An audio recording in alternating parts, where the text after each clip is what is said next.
I am choosing to remain open-minded because I simply can't think of any explanation for the events that happened. Last year, I did a lot of hiking in and around the coastal range in Oregon. I often went out by myself for days at a time, only coming into town to restock on food if necessary.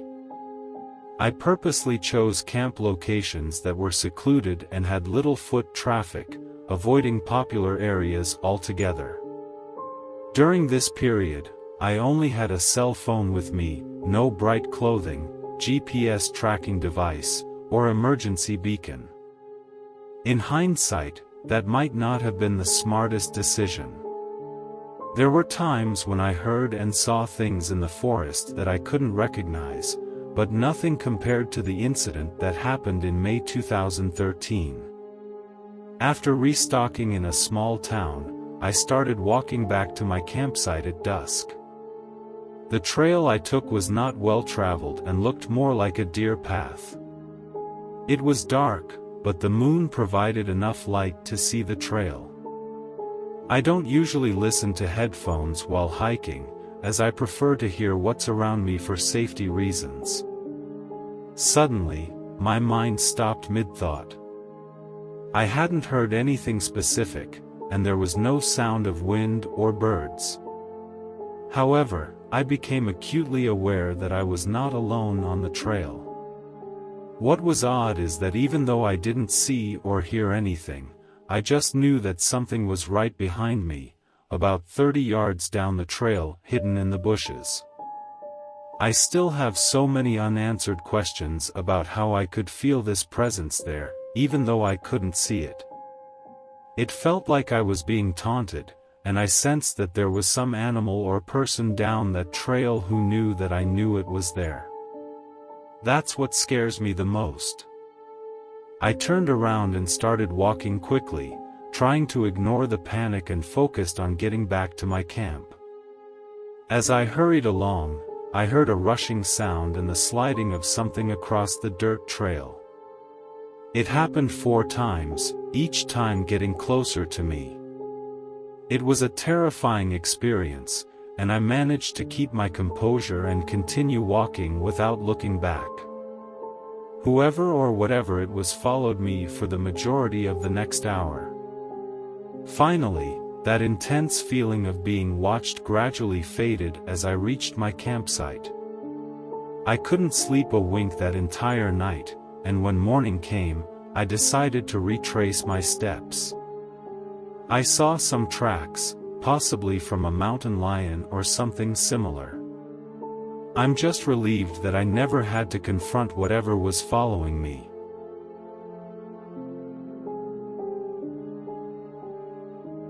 Back in the day, my dad and I used to embark on camping and hunting adventures in the scenic wilderness of Michigan. Our excursions often took us deep into the untrodden woods, far away from the usual tourist spots.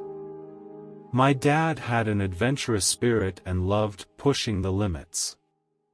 With his new 4-wheel drive, he was determined to explore uncharted territories.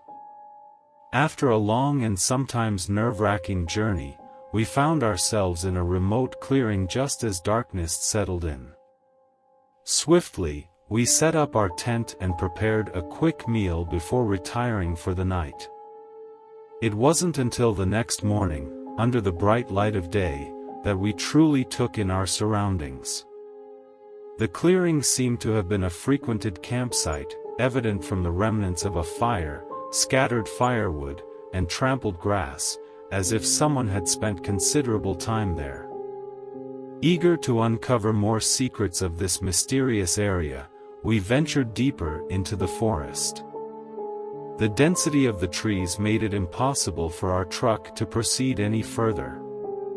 So, we embarked on foot, our curiosity leading the way. We trekked for about an hour until we stumbled upon a second clearing. From a distance, we could already hear an unsettling sound echoing through the trees. As we approached cautiously, the source of the noise became apparent. A dilapidated wooden cabin stood before us. Beside the cabin, incongruously placed amidst the dense foliage, were rusted cars. To the left, a massive cliff dropped abruptly, creating an awe-inspiring yet foreboding backdrop. The woman's anguished screams grew louder and more distinct as we drew nearer. Although her words were unintelligible, her fervent outbursts were a testament to her distressed state. Intrigued, I yearned to explore the cliff further, but my dad abruptly halted me, his gaze fixed on something, his face etched with concern. He urgently ordered us to turn back immediately. We sprinted back to our campsite, where my dad wasted no time in packing up our belongings. Fear radiated from him, a sight I had never witnessed before. Both of us were armed, and my dad had honed his skills in the army, earning accolades for his marksmanship. He was usually fearless with a weapon in hand. However, whatever he had seen in that moment shook him to the core. It was a chilling realization that whatever lurked in those woods, he couldn't guarantee our safety, even with his expertise and firearm.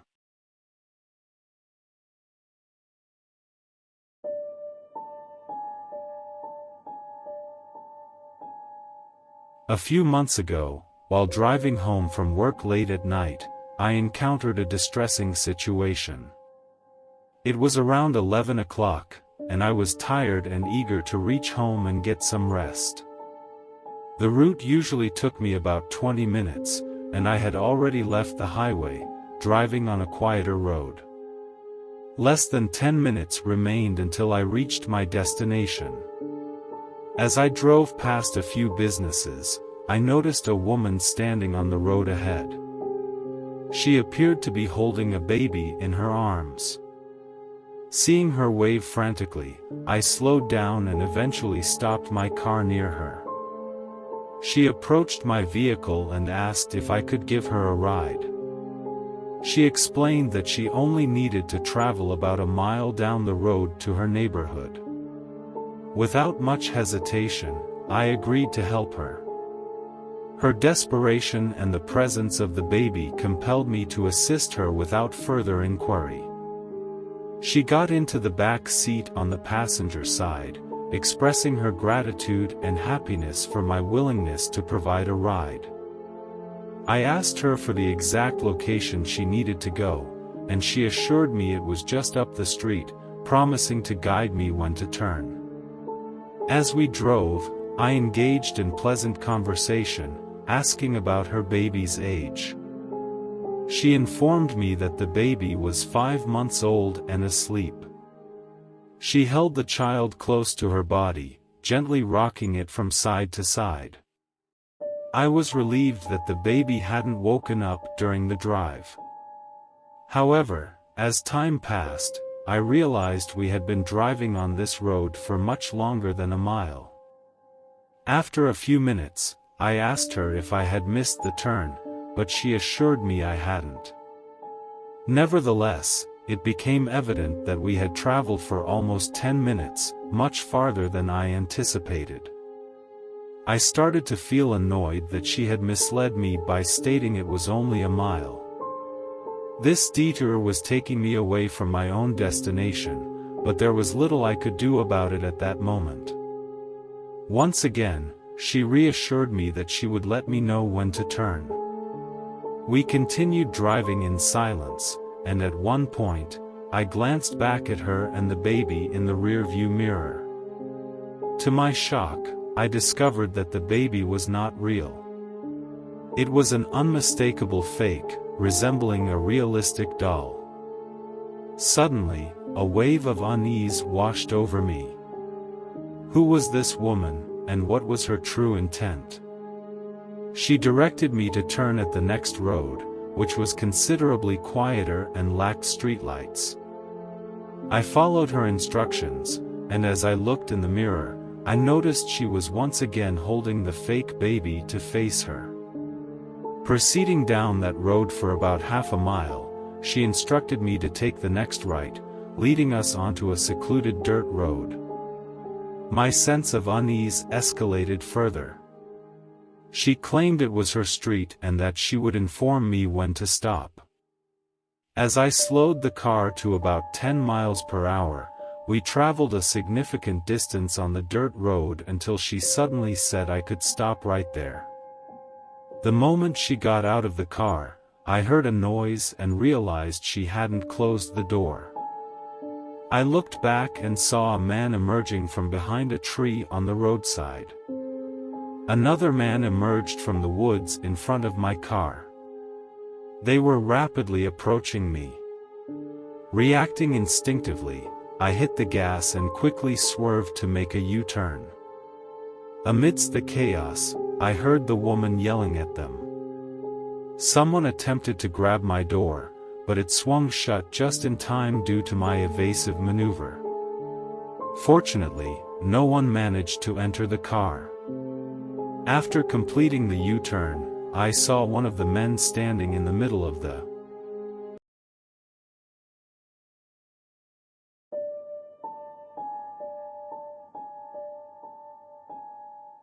When I was younger, I used to engage in hitchhiking, a practice I now find hard to believe I actually did. Looking back, I realize how extremely dangerous it was, and it's not as common anymore. Back in the 90s, when I didn't have a cell phone and they weren't as popular as they are now, I would hitchhike for certain parts of my travels, especially when I was broke and trying to find work in another state. One particular evening, I found myself in a town late at night after missing a bus that passed through. Although it wasn't a large city, it had a few stores, restaurants, and other amenities. The city I was aiming to reach was just about an hour away. Since I couldn't afford to hitchhike the entire way, I decided to try my luck for the final leg of the journey. Standing on the side of the road, I waited for a while as cars passed by. It was already around 10 p.m., and the roads were less busy. Eventually, a pickup truck slowed down and came to a stop in front of me. I approached the passenger side window, where I saw an average-looking guy named Terry. After a brief conversation, he agreed to give me a ride to the city I was heading to, as he was going there as well. Feeling confident and without any suspicions, I got into the truck. As we drove, Terry remained quiet, and I was so tired that I ended up dozing off, resting my head against the window and the headrest. When I woke up, I felt disoriented. I was still in the truck with Terry, who was focused on the road. However, something felt off. We were driving on a quiet road instead of taking the freeway, which would have been the direct route to my destination. Confused, I asked Terry why we were on this road, but he didn't answer. Time seemed to have passed, and we should have reached the city by now. I glanced at the clock in the car, and it had been over an hour since I fell asleep.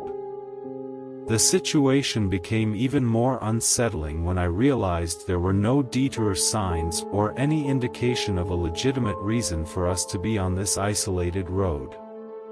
When I inquired about how far we were, Terry vaguely replied that we were close and would get there soon. My unease grew as Terry continued driving, and he eventually turned onto another road, where I caught a glimpse of a small sign that said, "Dead End." Panic set in, and I knew I had to get out of that truck. Despite the manual lock being engaged, I managed to unlock the door and swiftly jumped out. I fell but quickly regained my footing. I ran as fast as I could, veering off the road and through grassy areas, possibly trespassing in someone's backyard. I could hear the sound of the truck in the distance, but luckily, Terry didn't chase after me. Finding temporary refuge behind a tree, I hid until I felt it was safe to move again. After some time, I cautiously left my hiding spot and made my way back to the road. Eventually, I stumbled upon a random person's house and mustered the courage to knock on their front door. To my relief, they answered, and I asked for directions to the nearest gas station. They informed me it was about a mile away, and I managed to reach it on foot. From there, I discovered my precise location, a nearby suburb, several miles away from the city I initially intended to reach. It became clear that Terry had driven me past my destination, likely intending to take me to his own house. Thankfully, I made it to where I needed to be, but that incident made